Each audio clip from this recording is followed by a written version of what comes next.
You are looking at Julian's pronunciation guide, where we look at how to pronounce better some of the most mispronounced words in the world, like this other curious word. But how do you say what you're looking for today? Let's learn how to pronounce the name of this French basketball coach. If you want to learn more names from basketball, make sure to stay tuned. We've got tons coming up for you. His name is Vincent in French. Vincent.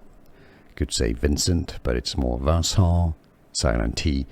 Collet with a silent T again. Vincent Collet in English. Vincent Collet.